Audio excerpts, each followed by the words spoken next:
Sorry এইটাই আমি জানতাম। সরি সৃজিতদা ঠিক করে। তুমি যদি শুরুর দিকে যাও একবার, আমি জাস্ট আমার জানার জন্য বলছি, সেটা হচ্ছে যখন তুমি ঠিক করলে, এবার এই একসাথে ঠিক করলে তুমি সৃজিতদা যে কাকাবাবু হবে, না সরি এইটাই আমি জানতাম। সরি সৃজিতদা ঠিক করে।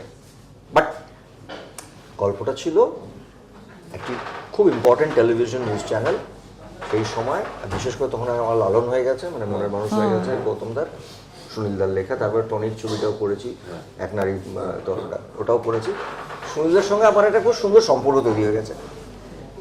আর পুজোর সময় একটা বাঙালি আড্ডা সুনীলদার বাড়িতে আমায় নিয়ে গেছে, অবশ্যই আমি হ্যাঁ করেছি, কারণ সুনীলদার বাড়িতে গিয়ে আড্ডা মারাটা অনেক শেখা।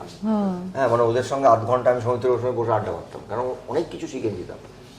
আমি গিয়ে এই সমস্ত যা ওদের শুটিং ফুটিং খেয়েছে, আমার মাথার মধ্যে দেখ, আমার না কিছু কিছু জিনিস ঘুরতে থাকে, অটোগ্রাফেরও তাই সেইভাবে হওয়া। আমি বসে থাকি, একলা বসে থাকি, ভাবতে থাকি 3 মাস 4 মাস 5 মাস কী করলে আমারও ভালো হবে, আমি রিলেটেড হব, আমি আমার সঙ্গে ইন্ডাস্ট্রির গ্রোথ হবে, কী ক্যারেক্টার করবো আর কী ধরনের ছবি করা হবে, এটা আমি ভাবতে থাকি। দ্যাটস দ্য রিজন আমি অটোগ্রাফ হ্যাঁ করেছিলাম। সেরমভাবে শুনলে আমার না সবাই বলছে এটা ওটা, না যে আমি ঋতুদাকে আটকে দিয়েছিলাম ব্যোমকেশ, মানে শুটিংয়ে যাওয়ার কিছুদিন আগে, তার কারণটা আলাদা ছিল। বাট আমি বললাম যে আমার না একটা খুব ইচ্ছে কাকাবাবুটাকে করাতে হবে, আমি আরও 10-12-15 বছর কাকাবাবুটা নিয়ে করতে পারি, it's my right age.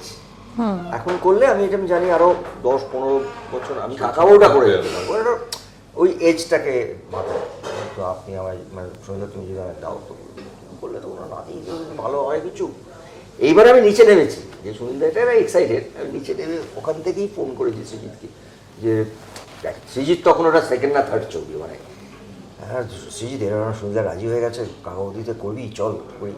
Srijit এটা একটা খুব পুরোনো গল্প, লোকে কি নেবে, এটা তো নেবো, এই সমস্ত বললো। কিন্তু ছেলেটার গুণটা হচ্ছে 10 দিন পরে স্ক্রিপ্টে নিয়ে চলে এসে বললো চলো আমি আর তুমি যাই।